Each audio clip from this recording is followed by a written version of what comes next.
In Appalachian history, not many people know that women were responsible for running the very first forms of post offices. Long before official post office buildings ever existed, women made early postal systems and they did the work from homes.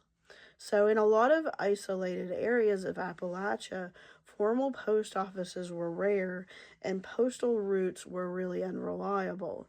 You didn't have roads, you didn't have ways to get to people in remote areas. People were delivering mail on horseback.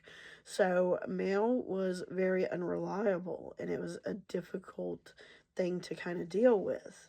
So, mail was frequently just delivered to places like general stores, boarding houses, or they were delivered to private homes that were informal distribution posts.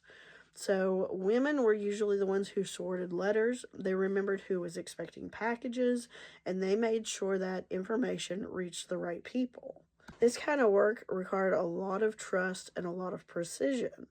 Letters carried money and wages that people had earned. They carried legal documents, letters from people in the military, news and family updates. So, to trust these women in your community, they handled a lot of important information.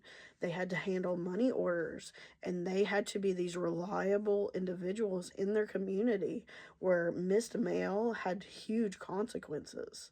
Because women were often home during delivery hours, their houses just became these natural hubs for distribution of mail. Neighbors would stop by to check for letters, exchange news, they would pass along messages.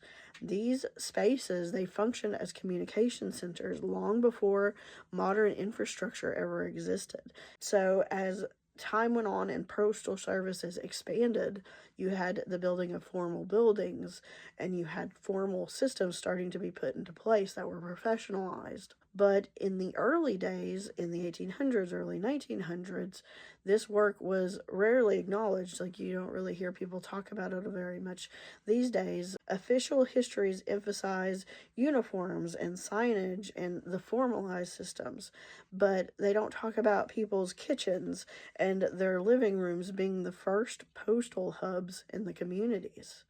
In many Appalachian communities, the postal system, it didn't begin as a government institution. It was just the people deciding, hey, we're going to use this person's home or this general store as a place for the mail to be delivered, and somebody's going to be in charge of getting it to people.